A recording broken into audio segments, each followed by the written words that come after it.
Vamos para mais uma questão com gráficos. Veja só, da UFOP, Universidade Federal de Ouro Preto, lá em Minas Gerais. As figuras mostram os diagramas tensão versus corrente para dois condutores. Veja, se eu faço tensão pela corrente, eu tenho a resistência, beleza? E eu tenho dois condutores. Essa relação aqui é a primeira lei de Ohm. E isso daqui só serve para resistores ômicos. O que significa? Que um resistor que obedece essa regra para qualquer valor de U e qualquer valor de I é considerado um resistor ômico. Veja, no primeiro condutor eu tenho uma linha reta.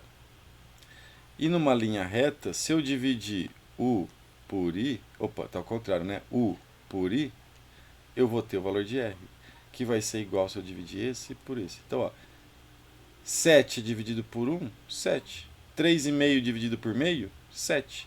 10,5 dividido por 1,5, 7 também. Então, a resistência no condutor 1, vamos fazer aqui, ó, U dividido por I. Vou pegar um ponto aqui, ó, o 7 e 1. 7 ohms. Beleza?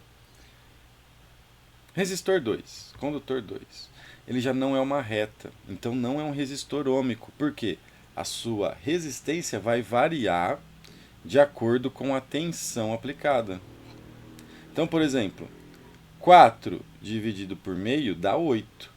Então, nesse ponto aqui, ó, quando a tensão elétrica é de 4 volts, a resistência vale 8. Porém, se eu aumento mais a minha tensão, vai aumentar a corrente. 5 dividido por 1 dá 5. Nesse ponto aqui, a resistência vale 5 ohms. Ou seja, a resistência diminuiu conforme a tensão aumentou. Bom, letra A é uma questão dissertativa. Qual dos dois condutores obedece à lei de Ohm? Determine a resistência elétrica desse condutor. Já foi feito aqui, né? Eu fui ansioso e já fiz. Então, qual que obedece à lei de Ohm? Aquele que tem uma resistência constante, que não muda conforme a tensão varia. Então, resistor ômico é aquele em que não varia a resistência elétrica se eu aumento ou diminuo a tensão elétrica. Beleza? E o gráfico é sempre uma linha reta. Essa linha reta mostra que há uma proporcionalidade entre tensão e corrente. Letra B. Os dois condutores são ligados em série a uma bateria com uma força eletromotriz Z. Se a diferença de potencial no condutor 2 é de 5 volts, determine a força eletromotriz da bateria.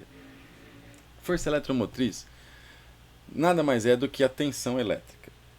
Ele não falou que é uma bateria real, então a gente vai considerar ela sendo uma bateria ideal, ou seja, uma fonte de tensão normal, sem se preocupar com a resistência interna da bateria. Tá? Então ele está falando o seguinte, que eu peguei esses dois resistores, um tem uma resistência fixa, 7 ohms, e vou ligar em série com esse outro resistor.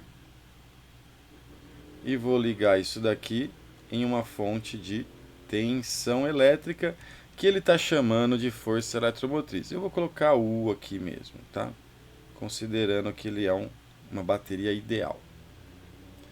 E ele falou o seguinte, se a diferença de potencial no condutor 2 é 5 volts, ó, quando a diferença de potencial é 5 volts, a corrente vale 1.